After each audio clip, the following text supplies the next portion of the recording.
Oi, eu sou a Luciana Renoir e esse é o Madrona Talks. Madrona Talks.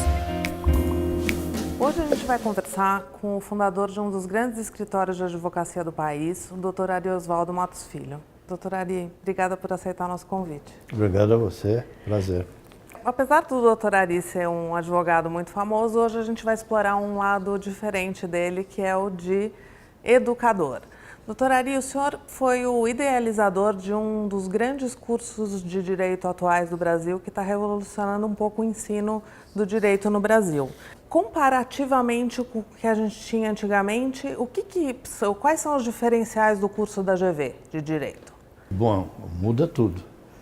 Desde o vestibular, em que nós começamos a nos perguntar, um grupo pequenininho, que tipo de conhecimento um candidato ao curso de Direito precisa ter para fazer o vestibular. Certo? Certamente ele não precisa saber física, não precisa saber química, não precisa saber trigonometria.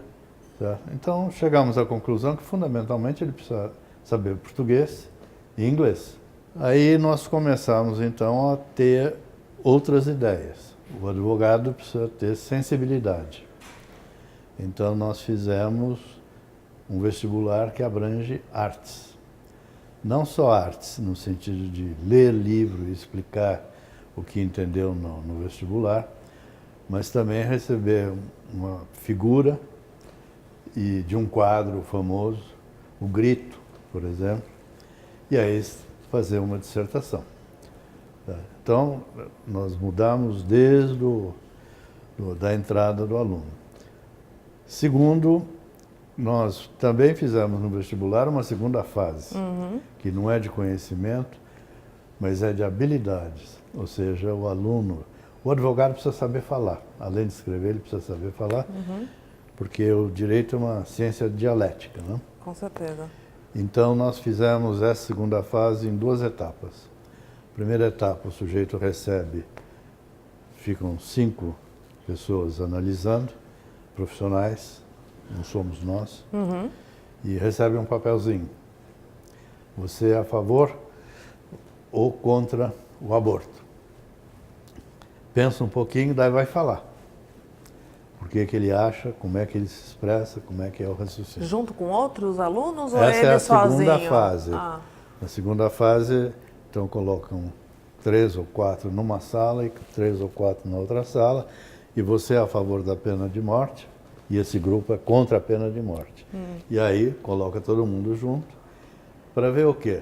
Não conhecimento, certo? Mas para ver capacidade de articular pensamentos de forma oral, para ver capacidade de trabalhar em grupo, que advogado normalmente não gosta de trabalhar em grupo. É verdade. E é fundamental, para saber a capacidade do sujeito saber escutar, que também para o moço ou para a moça é uma dificuldade, porque eles querem atropelar para mostrar que sabem tudo. Enfim. É quase uma dinâmica de grupo. É uma dinâmica de grupo. De seleção de empresa. Aí os 3 primeiros anos, tempo integral. Que é uma novidade no Brasil na área de direito. Muda a dinâmica de aula. A maior parte das aulas são participativas. O esquema americano. Eles leem antes e vão discutir na Tem que classe. ler antes, recebem todo o material teórico, recebem os casos que vão ser discutidos em aula, debate. Agora, só pegando um gancho que o senhor disse que a escola é período integral, né? A gente sabe que os grandes escritórios estão acostumados a ter estagiários que trabalham período integral e estudam à noite, essa é a grande preferência. Como é que está sendo a aceitação dos grandes escritórios para receber esses estagiários mais tardios ou com menos disponibilidade? Hoje mudou, né? Eu lembro que a primeira vez que eu falei que os 3 primeiros anos, tempo integral, vários amigos meus de escritórios bem grandes falaram: você está maluco, você não vai conseguir. Hoje, e desde o primeiro processo de seleção, nós tivemos cerca de 4 a 5 pedidos por candidato. Porque os candidatos selecionam os escritórios, é isso, atualmente? Eles escolhem. E assim mesmo, eles não têm oferta de aluno para todo mundo.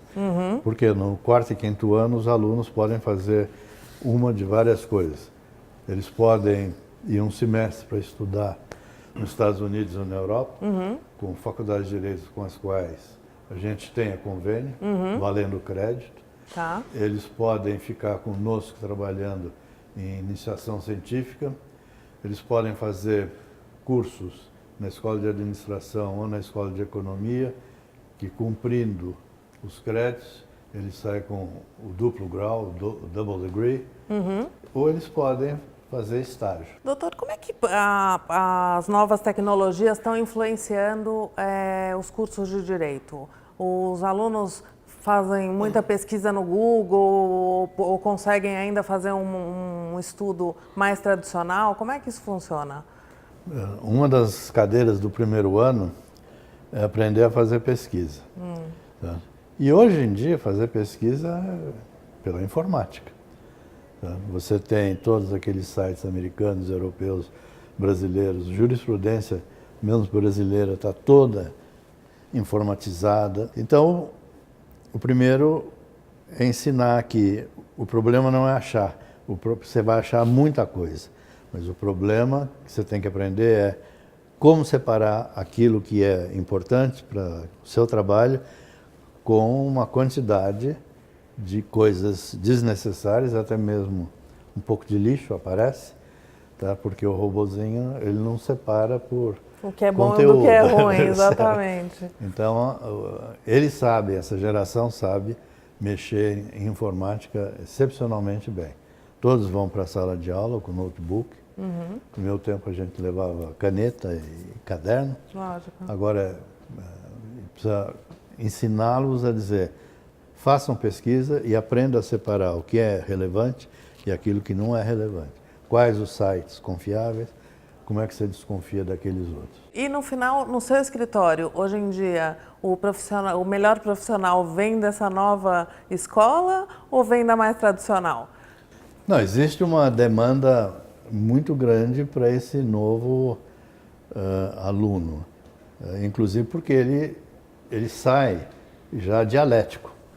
Ele passa desde o primeiro dia de aula, no primeiro ano, debatendo, ele sai um ser humano dialético. Segundo, no vestibular, o exame mais difícil, mais puxado é português, o segundo é inglês. Então, nesses escritórios desse tipo, inclusive de vocês, inglês é uma língua fundamental. Virou um commodity, Virou né? um Não commodity, é um diferencial mais. Não. E o inglês jurídico é uma peculiaridade que não tem nada a ver com o inglês que você vai no McDonald's pedir um cheeseburger. Verdade. Aliás, às vezes a gente fala tanto inglês jurídico que chega na vida real, fica um pouco com dificuldade, né? É verdade. Doutor Ari, foi um prazer tê-lo aqui conosco. Prazer é meu. E espero que a gente tenha outras oportunidades. Quando quiserem. Muito bem, obrigada. Obrigado a vocês. Na próxima semana a gente volta com mais um Madrona Talks. Toda segunda-feira tem uma conversa nova para você. Madrona Talks.